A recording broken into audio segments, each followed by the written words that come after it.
예배는 우리 믿음의 가장 중심에 있습니다. 예배는 우리 믿음의 중심에 있습니다. 그래서 우리가 예배를 통해서 하나님 만나고 예배를 통해서 우리의 삶의 생명의 길을 열어갑니다. 근데 오늘 말씀이 천국 문을 여는 예배입니다. 천국 문을 연다라는 그 의미가 뭘까요? 하나님께서 부으시는 축복이 있습니다. 우리가 열심히 일해서 땀 흘려서 수고해서 얻는 것들이 있지만 사실은 그것조차도 우리에게 건강 주시고 시간 주시고 또 여러 가지 삶을 허락하셔서 가능한 것입니다. 하나님께서 부으시는 축복이 있고요. 믿음으로 살아가는 삶 가운데 하나님께서 함께 하시니 그 삶이 형통케 되는 은혜가 있습니다. 하나님께서 함께 하시면 내가 부족해도 연약해도 실수해도 함께 하시면 형통하는 은혜가 있습니다. 우리가 세상 사람들이 생각하는 것처럼 완벽해야 하나님의 은혜를 맛보는 것이 아닙니다. 하나님께서 우리와 함께 하시면 함께 하실 만한 믿음이 내게 있으면 내 삶에 형통함이 나타나는 것입니다. 하나님께서 주신 능력이 있습니다. 지쳐서 쓰러지고 넘어질 것 같은데 다시 일으켜 세우시고 그를 통해서 역사하시는 하나님의 능력이 있다는 것입니다. 이렇게 하나님께서 우리에게 주시는 축복과 형통과 능력을 경험하는 것이 바로 하나님의 나라가 우리의 삶 가운데 임하는 것이고 천국문을 여는 것입니다. 그래서 오늘 이제 그것을 우리가 이해하기 원하는데, 그런데 그 중심에 뭐가 있냐? 바로 우리가 드리는 예배가 있다는 것입니다. 예배는 하늘문을 여는 것입니다. 예배는 하나님의 마음, 주님의 마음을 여는 것입니다. 하늘문을 여는 것입니다. 분명히 예배를 통해서 우리의 그 삶의 환경이 바뀝니다. 무드가 바뀝니다. 예배를 통해서 안정감이 오고요. 예배를 통해서 소망이 오고 평강이 오고 담대함이 옵니다. 왜 내 삶이 불안할까? 내 삶이 왜 이렇게 침체되어 있을까? 어두울까? 예배가 살아나면 여러분 그 모든 것이 다시 살아납니다. 여러분 예배가 그만큼 소중하다는 것이 오늘 말씀의 굉장히 중요한 핵심입니다. 여러분 솔로몬이 하나님 앞에 드린 아주 유명한 예배가 있습니다. 그 예배가 뭐냐면 1000번제의 예배입니다. 1000번제 예배. 1000마리의 양을 잡아서 드린 예배입니다. 뭐 혼자 드렸겠습니까? 왕이니까 많은 것들을 가지고 있으니까 그것이 아마 가능했을 것입니다. 그런데 그 예배가 어떤 예배냐면 하나님께서 그 마음 중심을 보실 수 있는 그런 예배였습니다. 그 1000번째 예배 주님께 솔로몬이 뭐라고 얘기했냐면 하나님, 제가 하나님의 은혜로 왕이 됐는데 이 백성을 다스릴 지혜가 필요합니다. 지혜를 주십시오.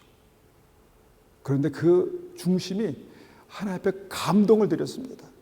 그리고 그 1000번째 예배가 하나님 앞에 감동을 드렸습니다. 그래서 그에게 지혜뿐만 아니라 부와 권세와 능력을 받았습니다.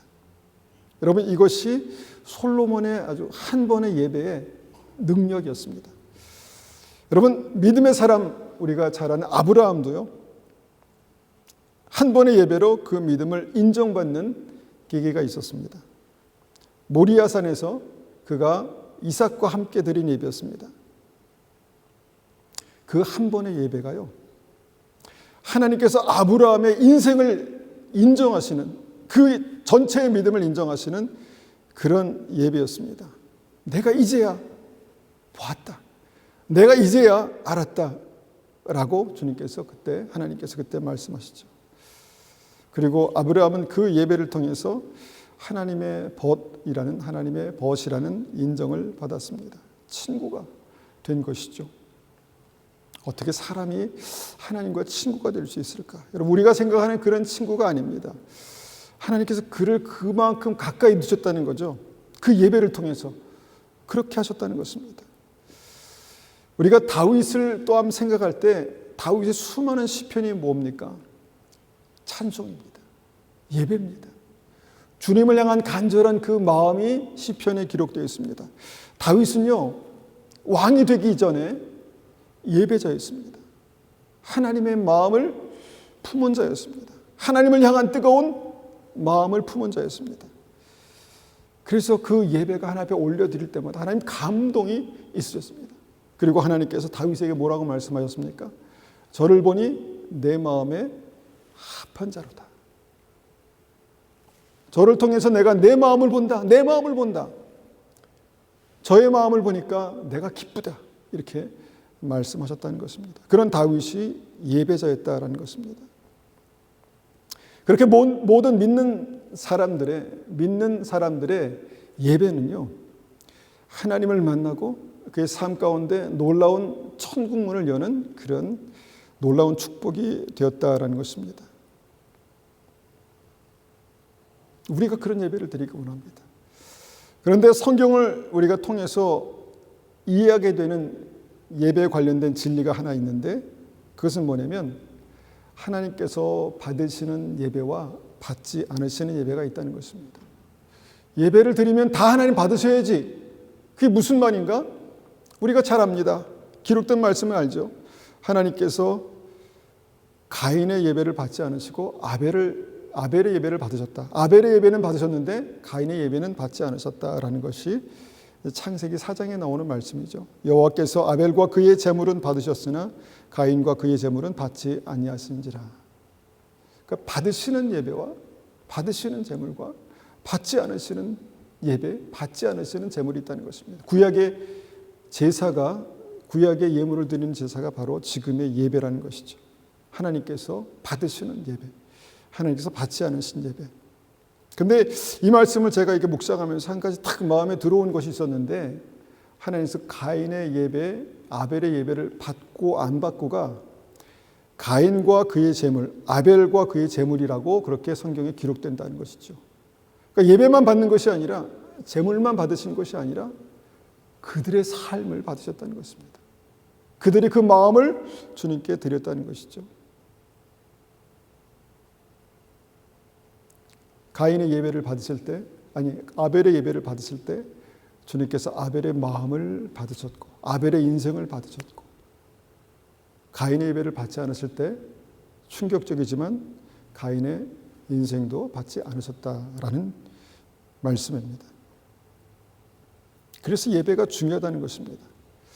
그런데 우리가 이제 먼저 좀 실패하는 예배를 생각해 보면, 예배가 왜 실패할까? 하나님께서 왜 예배를 받지 않으실까? 왜 하나님께서는 가인의 예배를 받지 않으시고 아벨의 예배는 받으시고 가인의 예배를 받지 않으실까?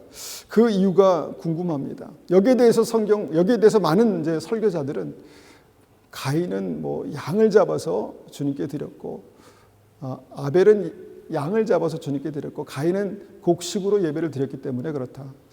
그런데 이제 구약의 이제 제사를 보면, 예배를 보면 양과 소를 잡아서 드리는 예배와 그 다음에 곡식을 드리는 소제 예배가 있습니다. 그러니까 그 재료가 중요한 것이 아니었다라는 것입니다. 물론 그럴 수도 있겠지만 우리가 충분히 생각해 볼 수 있는 것은 그 재료 때문에 문제가 되지 않았다는 것입니다. 그러면 무엇 때문에 하나님께서 아벨의 예배는 받으시고 가인의 예배를 받지 않으셨을까? 이런 궁금증을 갖게 됩니다.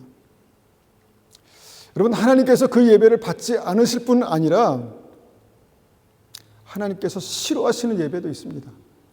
하나님께서 싫어하시는 예배가 있다? 이상하지 않습니까? 그런데 하나님께서 싫어하시는 예배가 있습니다. 싫어하시는 예배.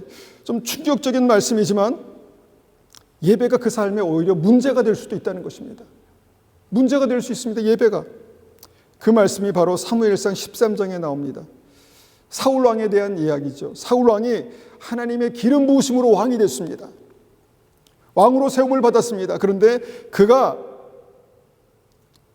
전쟁을 앞두고 드린 예배가 그 삶에 큰 문제가 됐습니다. 그러니까 사무엘 선지자가 와서 집례하고 예배를 드리고 이제 전쟁을 해야 되는데, 그가 여러 가지 상황 때문에 그렇게 하지를 못했습니다. 급하니까. 지금 이 상황에서 그럴 계제가 아니야. 그럴 상황이 아니야. 그래서 자기가 예배를 집례하고 예배를 드렸다는 것이죠. 그러니까 예배의 절차와 방법과 시간을 무시하는 어떤 예배다, 이렇게 우리가 생각할 수 있는데, 한마디로 말하면 자기중심적인 예배였습니다. 자기 필요에 따라서, 상황에 따라서 자기중심적으로 드리는 예배. 사울에게 예배는요, 그냥 전쟁을 이기기 위한 수단이었습니다. 예배 드리고 전쟁하면 이기겠지. 그러니까 그 급한 상황에 전쟁에 못 나가고 그냥 예배를 먼저 드리고 나갔던 것이죠. 그런데 하나님께서 그 예배를 싫어하셨습니다. 그 예배가 사울에게 독이 되었습니다. 그리고 어떤 일이 일어납니까? 사울이 왕의 자리에서 버림을 받습니다. 하나님께서 이제 이 예배의 어떤 실패로 말미암아 그 예배의 실패와 그 다음에 이제 하나님께서 예배라고 말씀하신 어떤 그것의 실패로 말미암아 내가 그를 버렸다 이렇게 말씀하십니다. 충격적이지만 말씀에 기록된 것이기 때문에 우리가 좀 중요하게 이것을 받는 것이 중요합니다. 그러니까 핵심은 뭐냐면 하나님께서 받지 않으시는 예배가 있다는 것입니다. 여러분, 하나님께서 받지 않으시는 예배가 있다는 것입니다. 얼마나 우리가 감히 생각지 못했던 중요한 사실입니까? 하나님께서 받지 않으시는 예배가 있다니. 예배가 오히려 축복이 되어야 되는데 그것이 독이 되는 예배가 있다니. 하나님께서 이것을 분명히 말씀으로 지적하십니다. 마태복음 15장 9절 보니까 사람의 계명으로 교훈을 삼아 가르치니 나를 헛되이 경배하는도다 하였느니라. 헛되이. 하나님을 경배하는데, 하나님을 예배하는데 헛되이 경배한다. 야, 쓸데없는 짓 하지 마. 난 싫어. 쓸데없는 짓 하지 마. 여러분, 그런 예배가 된다면 얼마나 슬프겠습니까? 이사야서 1장 11절에 보니까 이렇게 말씀하십니다. 여호와께서 말씀하시되 너희의 무수한 재물이 내게 무엇이 유익하뇨?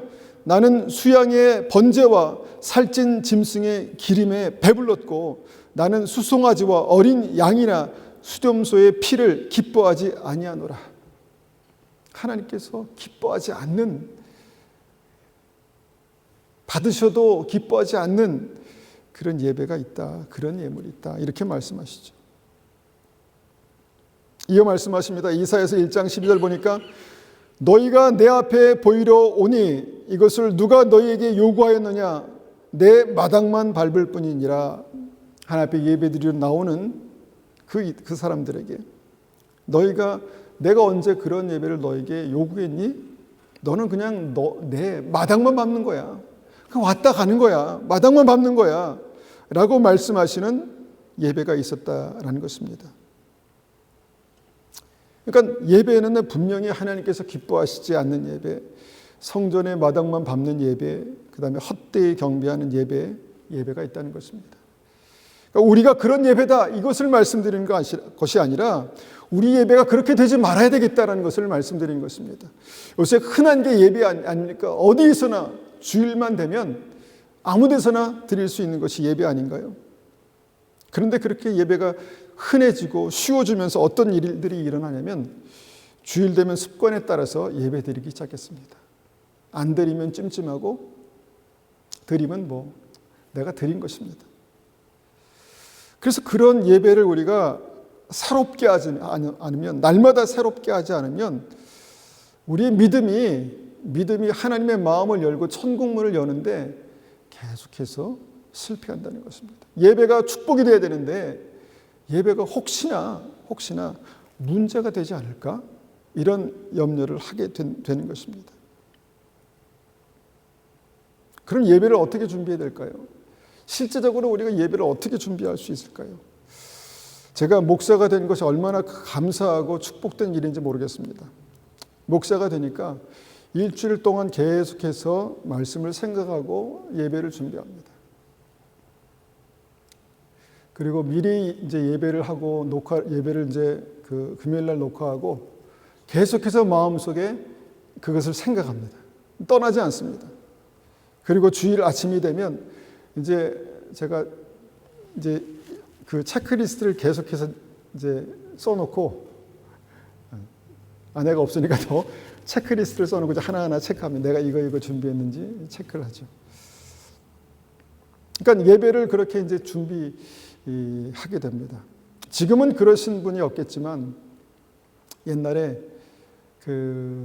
제가 어릴 때 이제 하나님 앞에 예배 드리러 나가기 위해서 제일 좋은 옷을 입고 나간다 이런 말을 합니다. 잘 준비된 옷을 미리 잘 다려서 준비해 놓고 이제 예배를 드리러 간다는 것입니다. 옷이 중요합니까? 그때 마음이 준비되는 것입니다. 예배를 미리 준비하고 그렇게 나가는 것입니다. 그런데 그들의 삶에 주님께서 부으시는 특별한 은혜가 있습니다. 그냥 눈 뜨고 갈 시간이네 가는 그런 예배가 아니라 뭔가 하나님께 준비된 예배. 그걸 어떻게 그런 예배를 준비할 수 있을까? 여러분 한번 생각해 보십시오. 내가 사랑하는 사람에게, 저희 때는 그런 게 없었지만 사랑하는 사람에게 내가 프로포즈한다. 우리 젊은 사람들은 이해할 수 있겠죠. 사랑하는 사람에게 프로포즈할 때 어떻게 합니까? 최선을 다해서 정성껏 준비합니다. 왜요?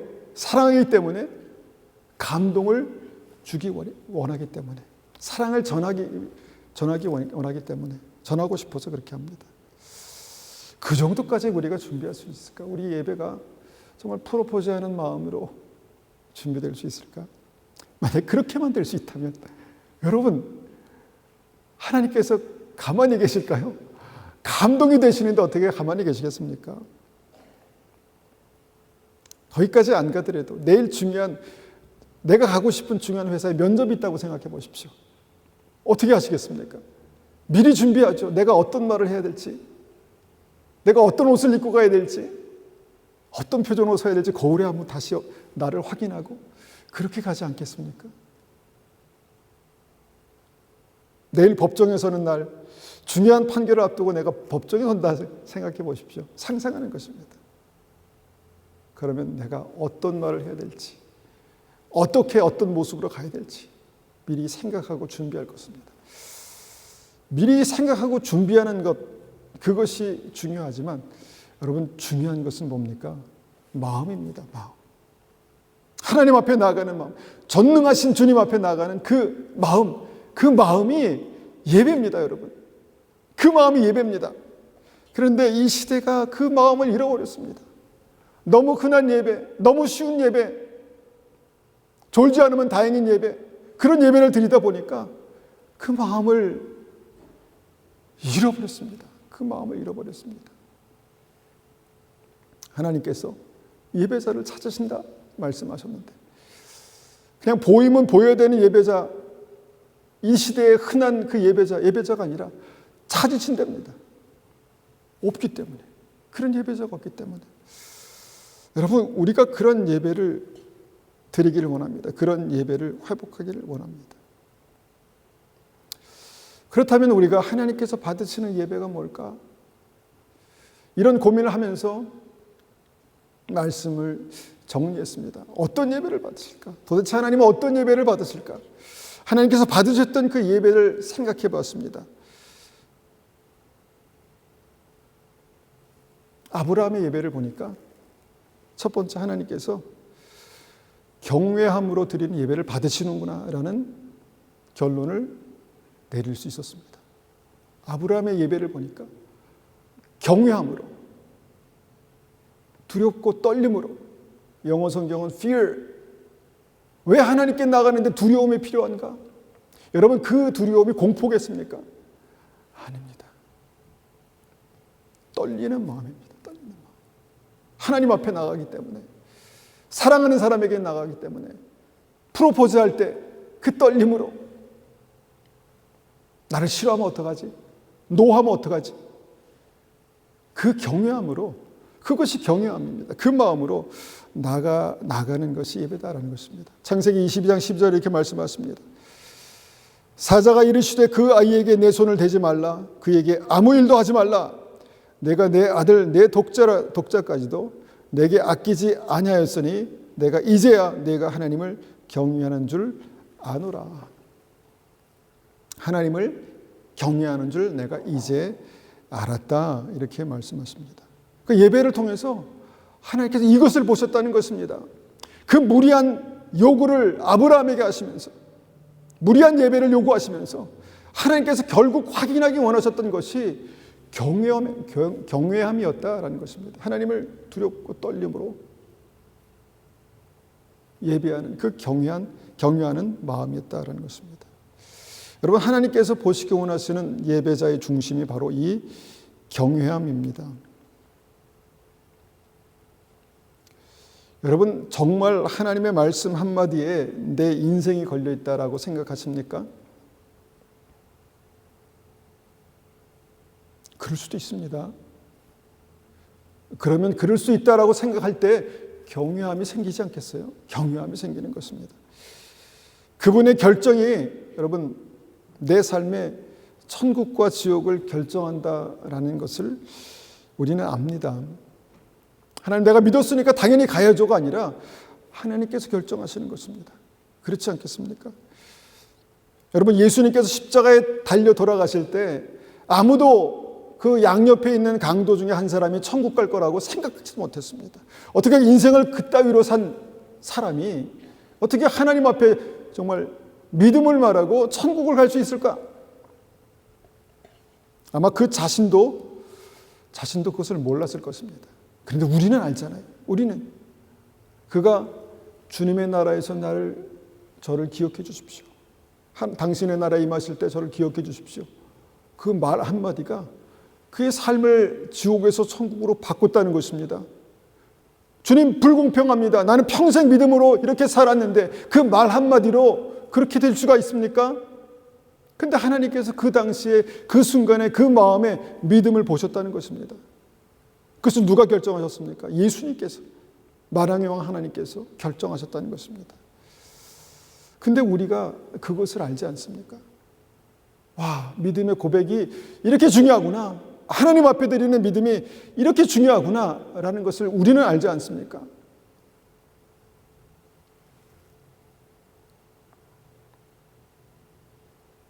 그래서 우리는 조금만 우리가 주의를 기울이면 그 마음으로 주님 앞에 나아갈 수 있습니다. 없다면, 그 마음이 생기지 않는다면 주님, 내 마음에 다시 한번 하나님의 마음, 예배자의 마음을 부어주십시오. 주님을 경외하는 마음을 부어주십시오. 그렇게 기도할 수 있죠. 여러분, 이 하나님 앞에 나아가는 경외하는 믿음은요, 성경에서 여러 가지로 우리에게 말씀하십니다. 우리의 예배에 대한 하나님에 대한 객관적인 생각을 깨트리면서까지 주님께서 말씀하십니다. 마태복음 10장 28절에 이렇게 말씀하시죠. 몸은 죽여도 영혼을 능히 죽이지 못하는 자들을 두려워하지 말고 오직 몸과 영혼을 능히 지옥에 멸할 수 있는 이를 두려워하라. 아까도 말씀드렸지만 하나님 앞에 공포스럽게 떨어라, 이런 말씀이 아니라 그 심판하시는 주님 앞에 믿음으로 나아가는 것입니다. 믿음으로 나아가는 것입니다. 오직 몸과 영혼을 능히 지옥에 멸할 수 있는 이를 경외함으로, 두려워함으로 그 앞에 나아가는 것입니다. 여러분, 하나님께서 우리에게 공포에 떨라고 이 말씀을 하셨을까요? 생명을 주시는 그 아들을 우리에게 제물로 허락하시는, 생명을 주시는 예수님의 그 마음, 하나님의 마음을 가지고 주신 말씀입니다. 그러니까 하나님 앞에서 그 예수님이 드린 그 십자가의 그 희생, 그 예배가 그만큼 무거운 것이었다는 것이죠. 그리고 우리가 그 마음을 가질 수 있다면 우리는 하나님 마음에 합한 예배자가 될 수 있다라는 것입니다. 하나님께서 그 마음의 중심을 믿음으로 인정하셨다라는 것입니다. 그런 마음의 중심을 믿음으로 인정하셨다는 것입니다. 여러분, 이 믿음의 예배가 여러분 한 세대에 끝나지 않고 그 다음 세대로 이어집니다. 그러니까 성경을 보면 아브라함과 이삭과 야곱의 하나님이라고 말씀하시죠. 그러니까 하나님께서 아브라함의 믿음을 그 예배를 통해서 인정하셨고 그 믿음이 그 다음 세대에게 이어지는 것을 보게 됩니다. 하나님께서 그래서 스스로 소개하실 때 나는 아브라함과 이삭과 야곱의 하나님이다, 이렇게 말씀하신 것이죠. 그럼 한번 이삭을 통해서 우리가 볼 수 있는 그 예배의 핵심이 뭘까를 한번 생각해 봅니다. 이삭의 삶을 보면 그의 삶에는 뭔가 특별한 것이 없어 보입니다. 특별한 어떤 모멘텀이 없는 것 같습니다. 그런데 예배를 생각하면 그에게 중요한 대목이 있습니다. 뭐냐면 아버지 아브라함이 경외하는 믿음으로 예배 드릴 때 이삭이 같이 있었다는 것입니다. 이삭이 같이 있었습니다. 여러분, 이것이 이제 우리가 생각해 볼 수 있는 두 번째 예배, 이삭의 예배의 핵심입니다. 여러분, 이삭이 어떤 마음으로 아브라함과 함께 예배를 드렸을까요? 이삭이 드린 예배의 핵심, 이것은요, 순종이었습니다. 순종. 이 순종에 대해서 우리가 여러 차례 여러 가지로 우리가 나눴습니다. 말씀드렸습니다. 그런데 그럼에도 불구하고 이것이 참 우리의 삶에 익숙하지 않습니다. 익숙해지지 않습니다. 그런데 이삭이 드린 예배의 핵심은요, 순종이었습니다. 사실 10대의 아들, 10대의 그 소년이 그 믿음이 성숙해봤자 얼마나 성숙하겠습니까? 아브라함의 믿음만큼 성숙했겠습니까? 그런데 아버지와 함께 드린 예배가 특별해질 수 있었던 것은요, 바로 그가 죽기까지 순종할 수 있었던 믿음의 예배자였다라는 것입니다. 여러분, 죽기까지 순종하사, 어디서 많이 본 구절 아닙니까? 예수님께서 십자가에서 우리를 구원하실 때 죽기까지 복종하사, 죽기까지 순종하사, 십자가를 지실 때 나온 구절이죠. 그런데 이삭의 예배를 통해서 주님께서 보신 것이, 하나님께서 보신 것이 뭐냐면 죽기까지 순종함으로 예배를 했다는 것입니다.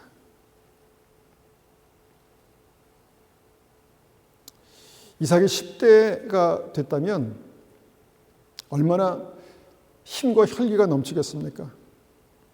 아버지가 미쳤나 생각할 정도로 무리한 예배를 강행합니다. 그런데 이삭이 아버지의 믿음을 알기 때문에, 받기 때문에 순종합니다. 무리한 예배를 그렇게 강행하는데 100세가 넘은 아버지 아브라함을 밀치고, 아버지 미쳤어요 지금?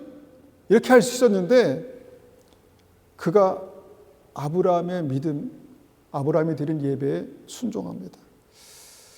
분명히 자기 힘으로 거부할 수 있었는데, 밀치고 떠날 수 있었는데, 멀리 도망갈 수 있었는데 100세가 넘은 아버지가 죽기까지 순종하는 모습을 보면서 그 아들 이삭도 죽기까지 순종하는 예배를 드릴 수 있었다는 것입니다. 여러분, 설마 100세가 넘은 할아버지가 이삭을 번쩍 들어서, 이삭을 묶어서 번쩍 들어서 그 제단에 올려놨다라고 생각하시나요? 스스로 올라간 것입니다. 스스로 묶인 것입니다. 순종함으로 그 예배의 제단에 올라갔다는 것이죠. 여러분, 이것이 하나님께서 받으신 이삭의 예배의 두 번째 핵심입니다. 여러분, 예배에는 주님께서 보시는 이것이 있습니다. 이것이 있습니다. 순종이 있습니다. 여러분, 이것이 없어서 사울이 실패한 것입니다. 물론 상황은 이해하죠. 순종할 수 없었던 상황은 이해합니다. 그런데 결정적으로 순종하지 못한 것 때문에 사울 왕의 예배가 실패한 것이죠. 결국 순종의 예배가 아브라함과 이삭의 천국문을 열게 됩니다. 아브라함의 천국문을 열었던 것처럼 하나님께서 이삭의 삶도 형통하게 하셨습니다.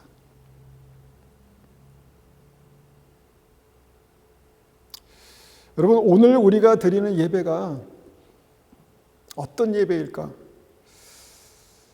하나님 앞에 어떤 예배를 드릴 수 있을까? 늘 고민합니다. 늘 고민합니다. 여러분, 그 예배가 익숙해지는 순간들이 있습니다. 예배가 익숙해지는 순간, 우리가 늘 기억해야 되는 중요한 말씀들이 있는데, 하나님께서 받지 않으시는 예배자들 가운데 바리새인들이 있었다는 것입니다. 바리새인들, 그 예배가 천국의 문을 여는 것이 아니라 지옥의 문을 열었습니다. 예수님께서 그들을 너희 아비 마귀라고 그렇게 말씀하셨습니다. 너무 심한 것 아닌가? 너희 아비 마귀. 그들은 예배로 지옥의 문을 열었다 이렇게 말씀드릴 수가 있습니다. 뭐냐면 하나님의 뜻과 상관이 없는 예배를 드렸다는 것입니다. 자기의 생각대로, 자기의 옳은 방법대로, 자기 방식대로, 자기 원칙대로, 자기중심적으로, 이것이 이제 사람의 계명을 따라 드린 예배라는 것입니다.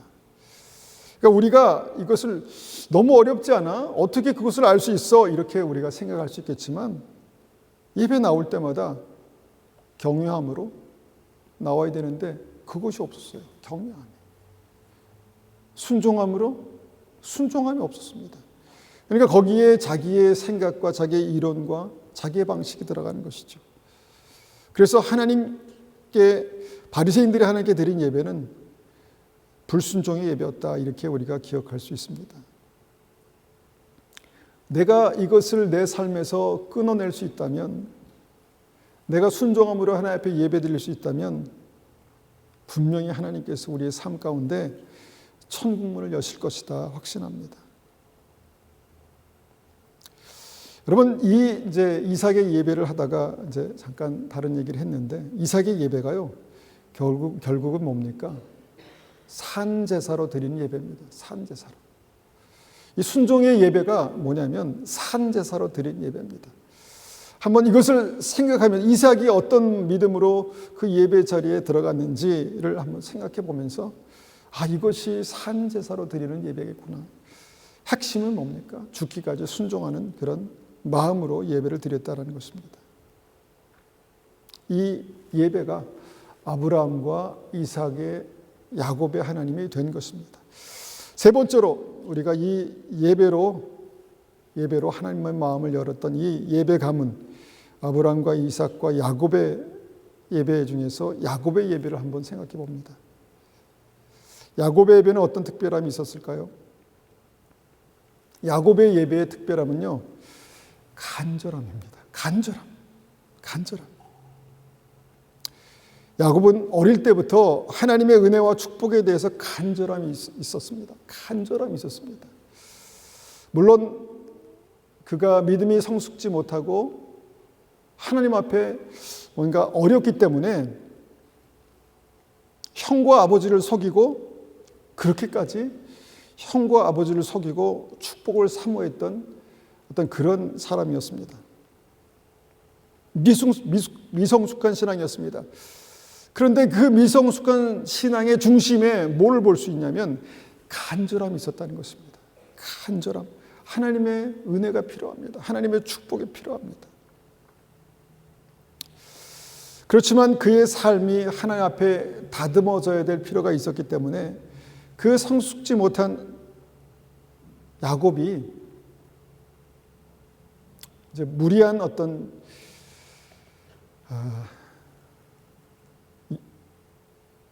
성숙하지 못한 그 방법을 때문에 아버지를 속이고 또 그런 어떤 삶을 통해서 형과 원수가 됩니다. 형 에서의 원수가 되죠.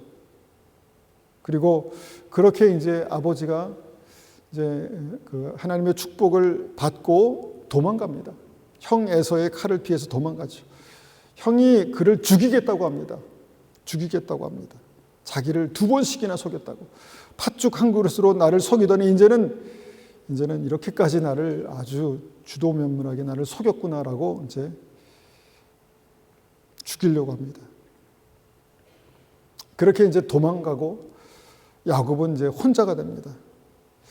여러분, 어린 나이에 혼자가 됐다고 생각해 보십시오.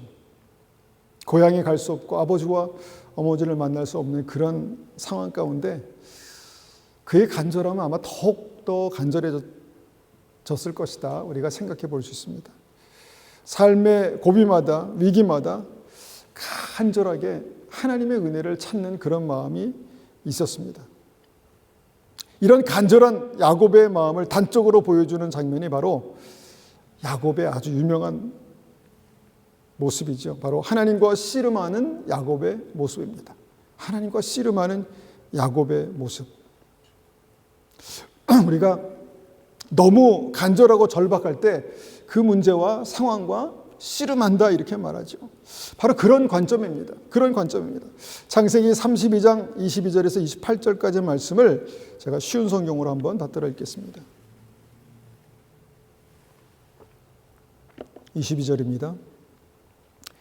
그날 밤 야곱은 자리에서 일어나 두 아내와 두 여종과 11명의 아들을 데리고 약복강 나루를 건넜습니다.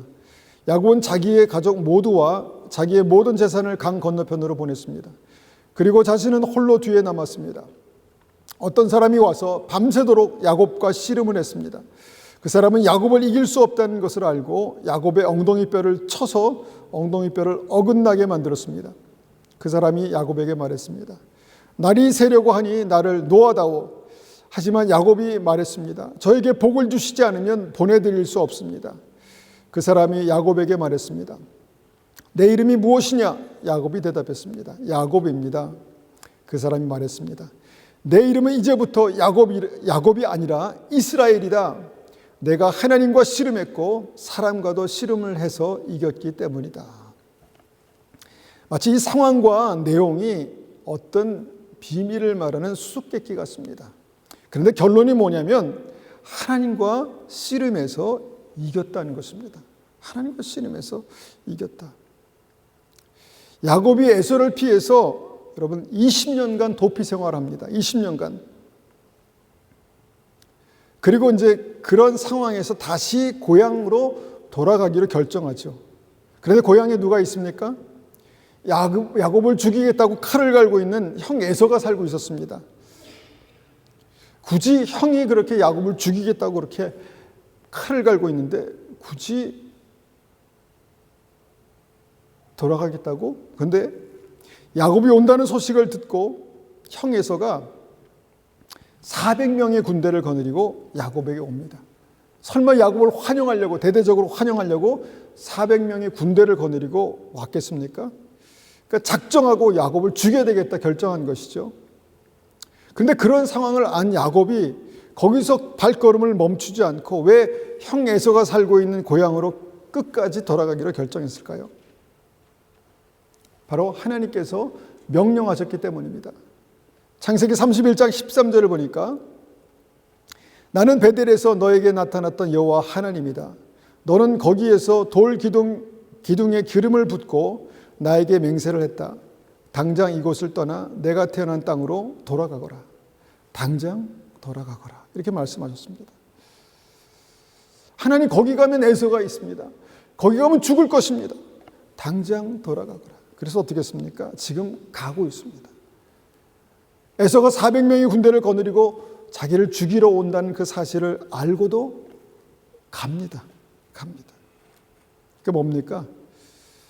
그에게 죽기까지 순종하는 믿음이 있었다는 것입니다. 그에게도. 그러니까 하나님을 경외함으로 하나님을 순종하는 그 믿음이 아브라함과 이삭과 야곱에게 흘러갔다는 것입니다. 야곱이 하나님을 경외함으로 하나님의 명령에 순종해서 고향으로 가는 그 마지막 관문에서 약복강을 만납니다. 약복강을 만나서 어떻게 합니까? 모든 가족을 먼저 보냅니다. 모든 가축과 재산들을 먼저 보냅니다. 여러분 이게 무슨 의미일까요? 무슨 의미? 내가 지금 바쁘고 할 일이 있으니까 나는 위험하니까 먼저들 가. 내가 나중에 갈게. 이런 의미일까요? 아마 실제로 에서의 군대가 온다는 것을 확인하게 되면 야곱은 아마도 도망가고 싶을 것입니다. 아, 큰일 났다. 도망가야 되겠다. 가야 되겠다. 이런 마음을 갖지 않았을까? 그런데 지금 어떻게 됩니까? 가족들을 먼저 보냈습니다. 자기의 모든 재산들을 보냈습니다. 무슨 말이냐면 이제 퇴로를, 도망갈 길을 차단한 것입니다. 배수진을 쳤다 이렇게 말하죠. 도망갈 길을 그냥 아예 닫아버린 것입니다.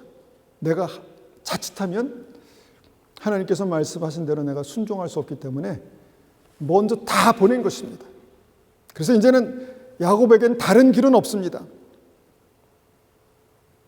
그리고 이제는 야곱에게 남은 것은 하나님밖에 없었습니다. 하나님뿐이었습니다. 아마도 야곱이 그것을 남겼다라고 생각합니다. 그런 상황을 만들었다라고 생각합니다. 그러니까 야곱의 마음속에 더 간절함이 있었습니다. 하나님께서 나를 붙드시지 아니하면, 하나님께서 나를 붙드시지 아니하면 저는 살 수 없습니다. 얼마나 간절했을까요? 물론 하나님을 믿었기 때문에 그렇게 한 것이죠. 하나님을 신뢰했기 때문에 먼저 보낸 것입니다. 그런데 상황을 그렇게 만들고 나니까 이제 진짜 간절해졌습니다. 그리고 그 절박함으로 하나님을 만납니다. 그 절박함으로. 성경은 이것을 하나님과 씨름했다라고 그렇게 적고 있습니다. 하나님과 씨름. 어떻게 씨름했을까? 어떻게 씨름했을까요? 몸부림치면서 부르짖으면서 눈물 흘리면서 하나님께 매달리면서 하나님, 주님께서 나를 붙드시지 아니하면, 주님께서 내 인생을 붙드시지 아니하면 저는 죽습니다. 끝났습니다. 하나님만이 나의 소망이십니다. 여러분 이것이 야곱의 그 씨름의 의미입니다. 그리고 그 야곱의 간절함을 보여주는 그 증거가 뭡니까? 바로 그의 골반뼈가 탈골될 정도로 간절했다는 것입니다. 골반뼈가 탈골될 정도로. 여러분, 여기가 이제 이 육체 기둥이라고 하죠. 여기가 무너지면 삶이 무너지는 것입니다. 특별히 연세 드신 분들 여기를 이제 조심해야 되는데 이 골반뼈가 굉장히 중요하죠. 그런데 거기가 탈골될 정도로 간절했다라고 한다면 야곱의 그 간절함이 굉장했다라는 것이죠. 그런데 중요한 부분은 뭐냐면 그 간절함을 하나님께서 무시할 수가 없었다는 것입니다. 여러분, 하나님께서 야곱과 씨름해가지고 하나님 지신다. 이것을 어떻게 이해할 수 있을까요? 그런데 성경은 이렇게 적고 있습니다. 창세기 31장 25절 26절 보니까 이렇게 말씀합니다. 그 사람은 야곱을 이길 수 없다는 것을 알고 야곱의 엉덩이뼈를 쳐서 엉덩이뼈를 어긋나게 만들었습니다. 그 사람이 야곱에게 말했습니다. 날이 새려고 하니 나를 놓아다오. 하지만 야곱이 말했습니다. 저에게 복을 주시지 않으면 보내드릴 수 없습니다. 하나님이 야곱을 이길 수 없었습니다. 그럼 이게 말이나 됩니까? 하나님께서 야곱을 이길 수 없다니, 야곱이 그렇게 기운이 센가? 그렇게 장사한가? 저에게 복을 주시지 않으면 보내드릴 수 없습니다. 끝까지 그렇게 하나님을 붙들고 있었다는 것입니다. 그런데 하나님께서 떠날 수가 없었다는 것이죠. 무엇입니까? 무슨 말씀입니까? 그 간절함을 뿌리칠 수가 없었다는 것입니다. 그 간절함을 하나님은 뿌리칠 수가 없었다는 것입니다. 다시 말하면 그 간절함을 이길 수가 없었다는 것입니다. 간절한 믿음을 이길 수가 없었다는 것입니다. 그 간절함으로 말하죠. 야곱이 말합니다. 저에게 복을 주시지 아니하면, 저에게 은혜를 주시지 아니하면, 저를 지켜주시지 아니하면 저는 보내드릴 수 없습니다. 야곱이 보내드리지 않는다고 하나님 못 떠나시겠습니까? 그런데 못 떠나셨습니다. 여러분, 정말 하나님 앞에 씨름하는 이 야곱의 기도, 야곱의 예배가, 이 예배의 핵심이 뭐라고 생각하십니까? 간절함입니다. 간절함.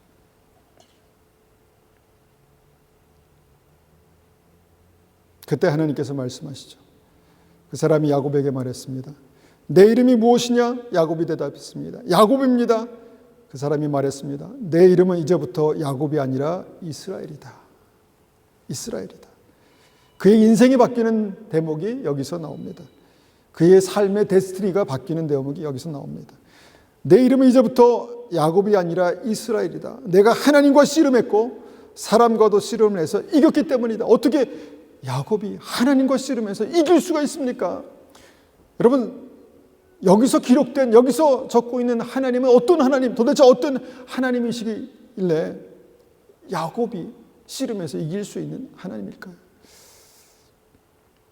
여러분, 하나님은 그 간절한 야곱의 열정, 야곱의 믿음을 이길 수가 없으셨습니다. 떠나실 수가 없었습니다. 여러분, 한번 하나님을 그렇게 간절히 찾고 하나님을 간절히 붙들고 날 좀 놓아다오 하실 때까지. 이제 가야 되니까 나 좀 놓아다오. 나를 떠나지 마십시오. 떠날 수가 없습니다. 하나님께서 나에게 은혜 베푸시지 아니하면, 하나님께서 나에게 복 주지 아니하면 보내드릴 수 없습니다. 못 떠나시는 것입니다. 여러분, 이것이 하나님께서 받으시는 예배의 핵심, 바로 세 번째 간절함입니다. 여러분, 한번 다시 예배의 중요한 부분들을 더듬어서 생각해 봅니다. 첫 번째, 하나님을 두렵고 떨림으로 경외하는 믿음이 나에게 있습니까? 하나님 앞에 내가 입고 있는 옷, 하나님 앞에 내가 걸어 나오는 이 마음, 발걸음, 이것을 좀 하나님 앞에 좀 준비된 마음으로 가고 싶은데, 두렵고 떨림으로 내 삶을 돌이켜 비춰보면서 회개하는 마음으로 하나님께서 우리의 삶에 대해서 뭐라고 말씀하실까? 오늘 뭐라고 말씀하실까? 나의 삶에 대해서 나의 인생을 보시면서 뭐라고 주님께서 결정하실까? 경외함으로 나가는 것입니다. 그리고 하나님 앞에 순종함으로 나오는 것입니다. 내 감정과 내 상황과 이것을 쳐서 복종시켜서, 하나님, 그럼에도 불구하고 내가 믿음으로 주님 앞에 예배드립니다. 믿음으로 주님 앞에 나아갑니다. 내 상황은 그렇지만 내 모든 감정은 하나님 앞에 예배드릴 수 있는 그런 감정이 아니지만, 하나님께서 하시는 일들을 내가 이해할 수 없지만 내가 다시 한번 주님 앞에 순종함으로 나아갑니다. 순종함으로 드리는 예배. 그리고 하나님 앞에 나아가서, 주님, 나를 축복하시지 않으면, 나를 붙드시지 아니하면, 주님, 나의 삶을 주님께서 책임지시지 아니하면, 주님, 저는 주님을 보내드릴 수가 없습니다. 라는 그 믿음으로 하나님 앞에 나아가는 것입니다. 요한복음에서 이 예배를 이렇게 정리합니다. 아버지께 참되게 예배하는 자들은 영과 진리로 예배할 때가 오나니 곧 이때라. 아버지께서는 자기에게 이렇게 예배하는 자들을 찾으시느니라. 하나님은 영이시니 예배하는 자가 영과 진리로 예배할지니라. 여러분, 어떤 진리입니까? 도대체 어떤 진리입니까? 예배자들이 붙들었던 그 말씀, 하나님 약속, 그 진리입니다. 주님을 간절히 찾는 자가 주님을 만나게 됩니다. 주님 앞에 믿음으로 순종했던 아브라함과 같은 사람들이 주님을 만났습니다. 그리고 하나님을 경외하는 믿음을 주님께서 보셨다는 것이죠. 이것이 진리입니다. 예배 가운데 하나님을 만나는 진리입니다. 주님, 내 삶에 이 진리가 있습니까? 내가 붙들었던 이 진리가 있습니까? 여러분, 이 말씀을 붙들고, 약속을 붙들고, 이 진리를 붙들고 주님 앞에 나아갈 때 성령께서 역사하십니다. 성령께서. 여러분, 성령께서 역사하실 때 그 인생의 그 삶에 놀라운 기적과 놀라운 하나님의 능력이 역사하시는 것들을 보게 되는데요. 우리의 삶도 마찬가지입니다. 마찬가지입니다. 오늘 내가 드리는 예배가 하나님께서 찾으시는 그 예배가 될 수 있다면, 오늘 내가 주님 앞에 나아갈 때 하나님께서 찾으시는 그 예배자가 될 수 있다면, 여러분, 나의 삶을 통해서 하나님께서 놀라운 일들을 하실 것입니다. 그런데 하나님, 내가 오랜 세월 예배드렸고 오랜 세월 믿었는데 왜 하나님 나를 통해서는 이런 일들, 이런 기적들, 이런 능력들을 경험하지 못하게 하십니까? 신령과 진리로, 예배자들이 붙들었던 그 말씀 진리로, 예배자들이 경험했던 그 성령의 기름 부으심으로 내가 주님 앞에 예배드릴 때 하나님께서 우리의 삶에 하늘문을 여시는 것입니다. 그 사람들이 한 번 예배드렸겠습니까? 그런데 그 예배가 성숙되어서 결정적인 그 한 번의 예배가 그의 삶을 완전히 바꾸었던 그것을 우리가 기억합니다. 여러분, 그래서 오늘 예배가, 오늘 내가 하나님 앞에 드릴 수 있는 이 시간이 소중한 것입니다. 토요일부터 기도함으로 준비해서, 주일 아침에 잘 준비해서 주님 앞에 믿음으로 나오는 것입니다. 혹시나 주님께서 나를 헛되이 경배하는구나, 내가 너의 예배를 기뻐하지 않는다, 너는 마당만 밟고 가는구나, 라고 말씀하신다면 얼마나 억울합니까? 똑같은 시간, 똑같은 공간에서 예배 드릴 때 주님께서 아벨의 예배는 받으시고 가인의 예배를 받지 않으셨다면 우리가 예배를 드린다고 똑같은 예배가 아닐 것입니다. 하나님 앞에 하나님께서 받으신 예배가 어떤 예배입니까? 내가 그 예배를 드리는 예배자입니까? 주님, 내가 그런 믿음의 예배자가 되기를 원합니다 라는 그런 믿음이 우리의 삶 가운데 있기를 원합니다. 이 시간 우리가 한번 같이 이 말씀을 가지고 기도합니다. 아버지 하나님, 나의 예배가 하나님께서 받으시는 예배, 나의 예배를 통해서 나의 중심을 보시는 예배, 확인하시는 예배, 정말 나의 예배를 통해서 우리 인생이 승리하는 그런 예배가 하나님 되기를 원합니다. 예배를 드릴 때마다 하나님께서 감동하시고 기뻐하시며 예배를 통해서 우리 중심을 확인하시는 그런 예배가 되기를 원합니다. 우리가 그렇게 하나님 앞에 믿음으로 기도하겠습니다.